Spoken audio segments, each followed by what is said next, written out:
This is Lewis Hart for Boxing Social in association with Empire Fight Store Forged Irish Stout. Delighted to be joined by Malik Scott. Yes. We are back. The Bronze Bomber is back. Yes. June the 1st, taking on Zhilei Zhang. Yes. He's spoken a lot at the presser there. You know, he feels like he's got his love back for boxing. How excited, I suppose, as a trainer, are you to see the return of Deontay Wilder? I'm excited. I'm more excited about fight night and him doing everything that I know he can do against a very dangerous opponent like Zhang. So we'll see. Zhang is a dangerous opponent, but he also has a very dangerous trainer, Shaun, who is somebody that I come up with in boxing. One of my big bros. We come up fighting in the Junior Olympics together, NMU, literally living together. It's crazy how life going. 20 years later, he's training Zhang, I'm training Wilder, and now we're going head to head, trainer and trainer, fighter against fighter. So there's so many blessings in this, and but my whole concern right now is us dissecting and handling Zhang with very violent manners. That's it. All Deontay has to do is have a thinking cap on, but be violent at the same time, and he could do something to Zhang that I've never seen done, and that's knock him out cold. I'll just firstly touch on your sort of, I suppose, a rivalry now with Shaun, coming up together now. And does it feel like, as you say, like a whole full circle moment for yourself? You know, you've both had your boxing journeys, now you've had your trainer journeys, now you come head to head, so it's special in that way. Yes, absolutely, very special, very special. I'm proud of him. He's one of those guys. He was a good fighter. He was a damn good amateur. He's a hell of a teacher. And he's training Zhang, and it's a pleasure even going against Shaun from teacher to teacher standpoint. So I'm looking forward to that too, because that's game elevation as well. Because he's training probably, besides Deontay, the most dangerous heavyweight in the world right now. He just is. Even though Joseph Parker beat him, and other guys have had success with him, he's still a big southpaw and when he's confident, he's even more dangerous. You got to take Zhang confidence away, or he'll be very, very dangerous, and that's what we plan on doing. June 1st, we're going to take his confidence away immediately and then pick him apart and knock him out cold. When it comes to Zhilei Zhang, I think it's clear what the sort of negatives are with him. Everyone always goes on about the gas tank. When you look at a game plan point of view, does it sort of make it easier, I guess, for yourself when the weaknesses are clear for everyone to see? The last part. Say the last part. Does it make it easier for a game plan when the weaknesses are so obvious and clear?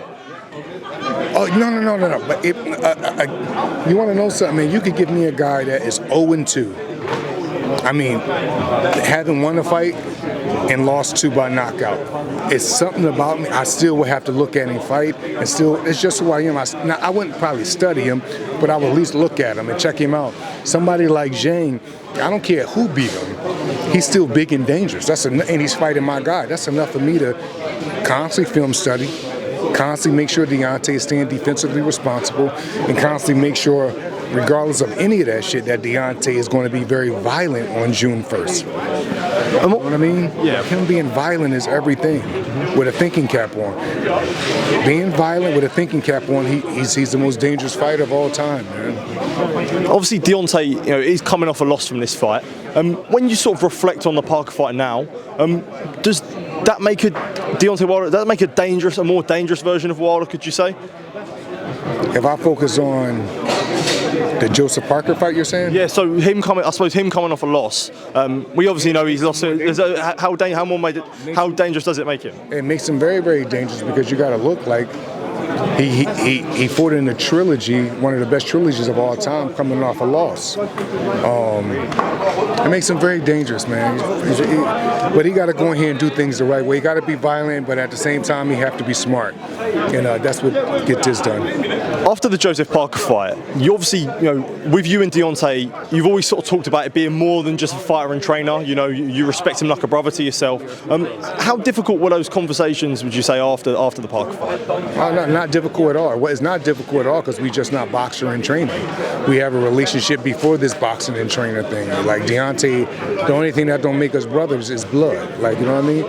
And it is what it is, man. The conversations are in full detail. I can be extremely honest. I can let him know exactly how I feel, and I did. And coming off of that type of loss, you can't patty cake a guy. You can't rub them on their stomach and say everything will be okay. You got to let them know that wasn't the performance.